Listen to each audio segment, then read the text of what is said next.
Nah, setelah kita menyaksikan bersama tentang percobaan pirolisis sampah plastik, selanjutnya kita akan membahas mengenai percobaan tersebut.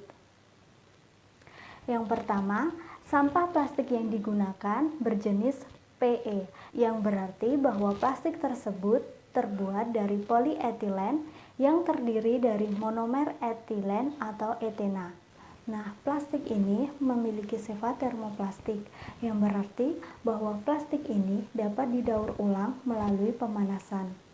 Selain itu, bahan bakar yang dihasilkan dari plastik jenis ini memiliki kualitas yang baik, karena plastik jenis PE memiliki nilai kalor yang setara dengan bahan bakar yang dihasilkan dari minyak bumi, yaitu 43,3 sampai 46,5 megajoule per kilogram. Nilai kalor merupakan jumlah energi maksimum yang dilepaskan suatu bahan bakar melalui pembakaran sempurna per satuan massa. Semakin tinggi nilai kalor, maka semakin tinggi panas yang dihasilkan, yang berarti kualitas bahan bakar tersebut semakin baik. Nah, kita ingat kembali di podcast sebelumnya tentang materi pirolisis, bahwa di dalam proses pirolisis terjadi perengkahan dengan menggunakan suhu yang tinggi dengan tanpa udara. Nah, reaksi perengkahan yang terjadi pada percobaan kita sebelumnya merupakan reaksi perengkahan secara termal dengan menggunakan suhu yang tinggi dan menghasilkan molekul-molekul hidrokarbon yang lebih kecil. Selain itu, terjadi pemecahan pada rantai panjang polimer plastik menjadi monomer-monomernya.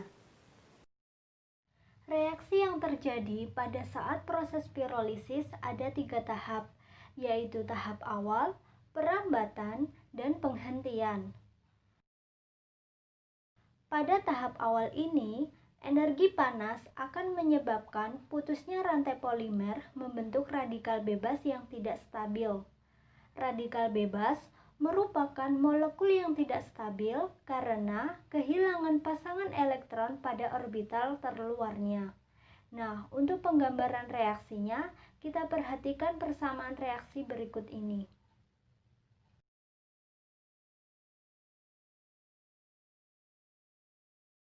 Tahap yang kedua yaitu perambatan. Nah, untuk menjadi stabil, maka radikal bebas tersebut perlu mendapatkan suatu elektron lain dengan cara mengambil satu elektron dari molekul lain yang akan menyebabkan molekul tersebut menjadi radikal bebas karena kehilangan satu elektronnya. Pada tahap ini akan membentuk molekul baru.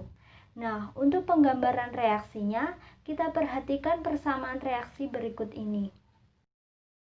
Tahap yang terakhir yaitu tahap penghentian. Pada tahap ini, sesama radikal bebas akan saling bereaksi membentuk produk yang stabil. Nah, untuk penggambaran reaksinya, kita perhatikan persamaan reaksi berikut ini. Pada percobaan pirolisis ini dilakukan selama 1,5 jam dengan produk yang dihasilkan berupa cairan, gas, dan padatan. Untuk produk cairan berupa minyak. Nah, minyak ini merupakan uap yang berhasil terkondensasi. Namun, minyak ini dihasilkan dalam jumlah yang sedikit, sehingga hanya membasahi pada pipa dan tidak menetes pada botol. Produk cair ini merupakan produk gas yang berhasil terkondensasi, sehingga berubah wujud menjadi cair berupa minyak. Minyak ini merupakan senyawa hidrokarbon mulai dari C1 hingga C4 dan rantai panjang seperti parafin dan olefin. Hal tersebut tergantung jenis plastik yang dipirolisis. Plastik jenis PE akan menghasilkan produk alkena atau olefin lebih banyak.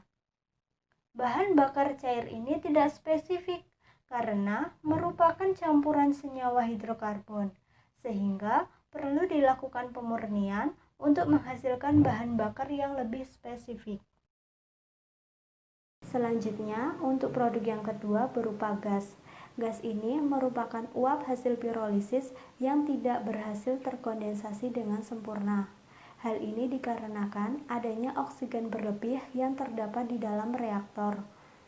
Gas tersebut apabila diberikan api akan terbakar, sehingga dapat diasumsikan bahwa gas ini dapat dijadikan sebagai bahan bakar. Komposisi dari gas yang dihasilkan berupa oksigen, nitrogen, karbon monoksida, karbon dioksida, metana, etana, propana, butana, pentana, dan heksana. Namun, jumlah gas yang dominan dihasilkan adalah gas metana, propana, butana, dan etana yang dapat dijadikan sebagai bahan bakar. Yang ketiga berupa padatan. Padatan ini akan tertinggal di dalam reaktor yang memiliki warna putih kekuningan. Padatan ini merupakan bahan organik dengan titik didih dan berat molekul lebih besar yang tidak berhasil terlepas dari molekul polietilen pada proses perengkahan secara termal, sehingga tertinggal sebagai residu padatan. Dari penjelasan tadi dapat kita tarik kesimpulan bahwa pengolahan sampah plastik menjadi bahan bakar dapat dilakukan dengan cara pirolisis. Pirolisis merupakan proses peruraian bahan secara termal tanpa adanya oksigen yang akan menghasilkan produk berwujud gas, cair, dan padatan. Pada percobaan ini menggunakan sampah plastik jenis PE yang memiliki nilai kalor sebesar 43,3 sampai 46,5 megajoule per kilogram. Pada proses tersebut terjadi 3 tahap reaksi, yaitu tahap awal, perambatan, dan penghentian. Produk yang diperoleh berwujud gas, cair, dan padat. Untuk produk gas ditampung dalam botol kaca dan dapat dijadikan sebagai bahan bakar. Sedangkan produk cair tersebut merupakan produk gas yang telah berhasil terkondensasi. Untuk produk padatan akan tertinggal di dalam reaktor.